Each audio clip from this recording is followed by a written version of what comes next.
ఎందుకంటే మనం చదువుకున్నది ఇంటర్మీడియట్ కదా, ఇంటర్మీడియట్ చదువుకున్న మనకేం తెలుసు చట్టం ఎలా ఉంటుంది, న్యాయం ఎలా ఉంటుంది, మిస్సింగ్ ఎఫ్ఐఆర్ ఎలా అయింది, అది మళ్ళీ ట్రేస్ అయితే ఎఫ్ఐఆర్ ఎలా క్లోజ్ అవుతుంది మనకు తెలియదు. వరాహయాత్ర ఉంది, పక్కన మైక్ ఉంది, జనాలు ఉన్నారు, క్రౌడ్ ఉన్నారు, లక్షల కోట్ల రూపాయల డబ్బు ఉంది, మా ఇష్టం వచ్చినట్టు మాట్లాడతాం. ప్రజలకు వాస్తవాలు అవసరం లేదు కదా. ప్రజలకు కావాల్సింది ఎమోషన్, ప్రజలకు కావాల్సింది ఒక దుమ్ము, ప్రజలకు కావాల్సింది ఒక ఎలిగేషన్. ఈరోజు చట్టం గురించి, న్యాయం గురించి, ధర్మం గురించి, 4 పదాలు నడిచేటువంటి వ్యవస్థ గురించి నువ్వు మాట్లాడితే మేము వినేటువంటి కర్మ, దౌర్భాగ్యం, దురదృష్టం ఈ రాష్ట్ర ప్రజలతో పాటు మాకు కూడా పెట్టి ఇంకంతకంటే మేము ఏం చేయగలం? సరే, ఏదేమైనా కూటమి ప్రభుత్వంలో 100కి ఎన్ని మార్కులు వేస్తారు అని రాష్ట్ర ప్రజలు అడిగితే అద్భుతమైనటువంటి పరిపాలన ఇస్తున్నారా? 0. Law and order 0. ఎక్కడికి వెళ్ళినా మహిళల మీద అగాత్యాలు, గంజాయి, ఇష్టం వచ్చినట్టు యువత మొత్తం రోడ్ల మీదకి వచ్చి ఇష్టం వచ్చినట్టు పాడైపోయింది. So lawlessness state 0. మహిళల పట్ల భద్రత 0. నిరుద్యోగులకు ఉద్యోగాల కల్పన 0. మహిళల భద్రత విషయంలో 0. రాష్ట్ర ఆర్థిక ప్రగతి విషయంలో 0. కంపెనీల విషయంలో 0. అన్ని గుండు సున్నాలే. మన ముగ్గురు హీరోలకి, మంత్రి గారికి, ఉప ముఖ్యమంత్రి గారికి, ముఖ్యమంత్రి గారికి, వీళ్ళ ముగ్గురికి ఎగ్జామ్స్లో వచ్చినటువంటి పెద్ద గుండు సున్నాలు ఇవన్నీ. అమరావతి డెవలప్మెంట్ 0. కేంద్ర ప్రభుత్వం నుంచి వచ్చిన ఏదైనా ప్రత్యేక ఇన్స్టిట్యూషన్స్ వచ్చినాయా? 0. రాష్ట్రంలో ఏమైనా కొత్తగా ఎంప్లాయ్మెంట్ సృష్టించి కంపెనీలు తీసుకొచ్చారా? 0. రాష్ట్రాన్ని అప్పుల పాలు తీసుకెళ్లే విషయంలో 100కు 100 మార్కులు. రాష్ట్రంలో లా అండ్ ఆర్డర్ని చంపేసి ఎవరైనా పడితే వాడిని అరెస్ట్ చేసే విషయంలో 100కు 100 మార్కులు. పవన్ కళ్యాణ్ గారికి ఎవ్రీ మంత్ వెళ్ళే సూట్ కేసుల్లో 100కు 100 మార్కులు. నారా లోకేష్ గారికి సంపాదించుకునేటువంటి డబ్బుల్లో నెలకి ఎంత ఆయన వాటాకి 100కు 100 మార్కులు. ఎంప్లాయ్మెంట్ ఎవరికి దొరికింది అంటే మీకు దొరికింది, మీ సామాజిక వర్గానికి దొరికింది, మీ అనుచరులకు దొరికింది, మీ పార్టీ వాళ్ళకి దొరికింది. మీ పార్టీ వాళ్ళకి ఈ రాష్ట్రాన్ని నాశనం చేయటంలో 100కు 100 మార్కులు, సూపర్ 6 అమలు చేయటంలో 0 మార్కులు. ఓవరాల్గా 100కు 100 మార్కులు వచ్చిన డివిజన్ వేరు, 100కు 0 మార్కులు వచ్చినటువంటి డివిజన్ వేరు. ప్రజల పాలిట చూస్తే 100కు 0, మీ పరంగా చూసుకుంటే 100కు 100 మార్కులు. The most successful ruling of in Andhra Pradesh from 2024 June 11th onwards till today, you people gain 100కి 100 marks. This is how I can describe. మా పార్టీ విధానం చాలా స్పష్టంగా ఉంది, చాలా సూటిగా ఉంది. మా పార్టీ ఎట్టి పరిస్థితుల్లో ఈ కూటమి ప్రభుత్వ పరిపాలనని సమర్థించడం లేదు. కూటమి ప్రభుత్వం ప్రజలను దగా చేసింది. దగాకోరు ప్రభుత్వం, తుండాకోరు ప్రభుత్వం. ఈ ప్రభుత్వం పరిపాలించడానికి ఒక్క క్షణం కూడా అర్హత లేదు. ఈ రాష్ట్ర ప్రజలకి మోసం చేసి, రాష్ట్ర ప్రజలకి చీటింగ్ చేసి, చీటర్స్ అనిపించుకున్న పవన్ కళ్యాణ్, నారా లోకేష్ అండ్ చంద్రబాబు నాయుడు ఒక్క క్షణం కూడా మీకు పరిపాలించే అర్హత లేదు అనేది జయభీమరావు పార్టీ చాలా స్పష్టంగా విమర్శ చేస్తుంది. ఖచ్చితంగా రాబోయే కాలంలో రోడ్డు మీదకి వస్తాం. మేము ప్రతిపక్షాలన్నింటిని కూడా కలుపుకొని, నేను మళ్ళీ చెప్తున్నా, ప్రతి సందర్భంలో కూడా గత ప్రభుత్వాన్ని ఎందుకు కలుపుకోవాల్సిన పరిస్థితి ఉంది అంటే, ప్రధాన ప్రతిపక్షంగా ఒక 40% ఓటు బ్యాంక్ ఉన్నటువంటి జగన్మోహన్ రెడ్డి అనేటువంటి వ్యక్తి గత ప్రభుత్వంలో 40% ఓటు బ్యాంకు తెచ్చుకొని పేద ప్రజల పట్ల కొద్ది కన్సర్న్ ఉంది, ప్రజలు ఆ పార్టీని విశ్వసిస్తున్నారనేటువంటి ఒక ఆలోచన ఉంది. సో ఈ 40% ఓటింగ్తో మాత్రమే రాష్ట్ర ప్రజలని, ఈ ప్రభుత్వాన్ని దించగలమనే ఒక స్పష్టమైనటువంటి ఆలోచన ఉన్నది. కాబట్టే ఖచ్చితంగా ప్రతిపక్షాలన్నింటినీ కూడా కలుపుకోవాల్సిన బాధ్యత ఉన్నది. నేను మళ్ళీ చెప్తున్నా, గుర్తుపెట్టుకోండి, నారా లోకేష్ రెడ్ బుక్ సృష్టికర్త. 2029 వరకు మీకున్నటువంటి కోరికలన్నీ తీర్చేసుకోండి.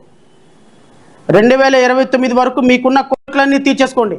జగన్మోహన్ రెడ్డి అనేటువంటి వ్యక్తి చేస్తున్నటువంటి ప్రకటనలు మీరు చూస్తూనే ఉన్నారు.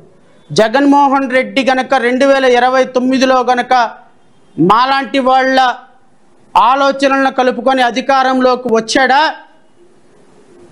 గుర్తుపెట్టుకో, 2029 తరువాత మీ జీవితంలో మొత్తం చీకటి రోజులే.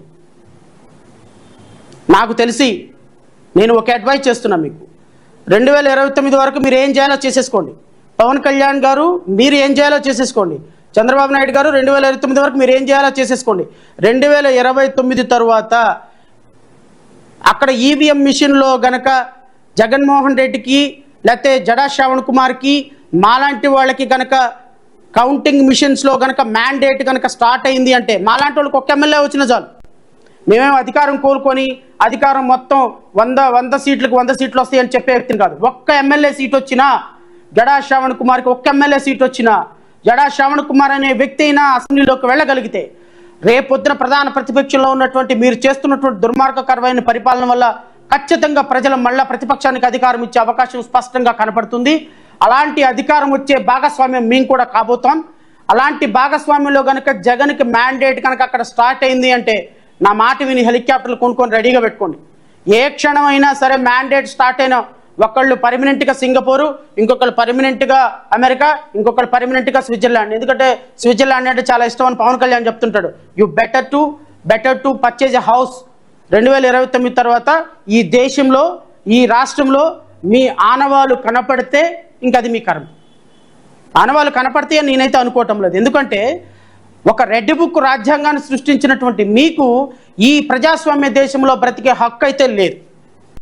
ఒక రెడ్ బుక్ రాజ్యాంగాన్ని సృష్టించి కనపడిన ప్రతి ప్రజాస్వామ్యవాదిని లోపలేస్తున్నటువంటి మీకు ఈ రాష్ట్రంలో ప్రజాస్వామ్యంలో బ్రతికేటువంటి హక్కు మీకు లేనే లేదు. మీరు ఉంటే జైల్లో అయినా ఉండాలి, లేదా దేశం విడిచైనా పారిపోవాలి. ఈ రెండిట్లో చాయిస్ ఈజ్ యువర్స్. మీరు ఇక్కడ ఉంటే మాత్రం నో డౌట్, ఆంధ్రప్రదేశ్ రాష్ట్రంలో మీరు ఉంటే మాత్రం నో డౌట్, నేను మళ్ళీ చెప్తున్నా, ఉంటే జైల్లో ఉంటాం, లేదా దేశం విడిచి పారిపోవటం. ఈ 4 సంవత్సరాలు మీరు ఏం చేస్తారో చేయండి, మీ ఇష్టం. పవన్ కళ్యాణ్, చంద్రబాబు నాయుడు, నారా లోకేష్ మీరు ఏం చేస్తారో చేయండి. తెలుగుదేశం కూటమి నాయకులు మీరు ఏం చేస్తారో చేయండి. బికాస్ మీకుంది 4 ఇయర్సే. ఈ 4 ఇయర్స్ తర్వాత democracy will restore. Once democracy restore అయింది అంటే రాచరికం నిలబడదు సార్. ప్రజాస్వామ్యం రిస్టోర్ అయింది అంటే ఇక రాచరికం, రాజులు లేరు, రెడ్ బుక్ రాజ్యాంగాలు లేవు, మొత్తం గ్రీన్ బుక్ రాజ్యాంగమే, ప్రజాస్వామ్య రాజ్యాంగమే. మీరు తెల్ల చొక్కా వేసుకొని నీతి వాక్యాలు చెప్పి ప్రజలని పక్కకొచ్చి రెడ్ బుక్ రాజ్యాంగంతో మేము లోపలేసేస్తాం, పొడిచేస్తాం, కుసివేస్తాం, నలిపేస్తాం, చిదిమేస్తామంటే కుదరదు. సో భవిష్యత్తు మీకు 4 సంవత్సరాలు ఇచ్చింది. 1 ఇయర్ అయిపోయింది అదృష్టం కొద్దీ. మీరు ఎంతమంది ప్రైమా ఫేసి లోపల వేసుకున్న వాళ్ళు వేసుకున్నారు. బట్ ఇంకో 4 ఇయర్స్ ఉంది. ఈ 4 ఇయర్స్లో మీ కోరికలన్నీ తీర్చేసుకోండి. 4 ఇయర్స్ తర్వాత ప్రజాస్వామ్యం మళ్ళీ రిస్టోర్ అవుతుంది, గుర్తుపెట్టుకోండి. ప్రజాస్వామ్యం రిస్టోర్ అయిన రోజున రాచరికానికి చీకటి రోజులు వస్తాయి. అండ్ ఫైనల్గా నిన్న అమరావతి మీద చేసినటువంటి కామెంట్స్ జయభీమరావు భారత్ పార్టీ చాలా తీవ్రంగా ఖండిస్తుంది. సాక్షి ఛానల్లో చేసినటువంటి comments not at all acceptable. Senior జర్నలిస్ట్గా 2 వ్యక్తులు మాట్లాడుకునేటప్పుడు చాలా సంయమనం పాటించాలి. మహిళల గురించి మాట్లాడేటప్పుడు చాలా సంయమనం పాటించాలి.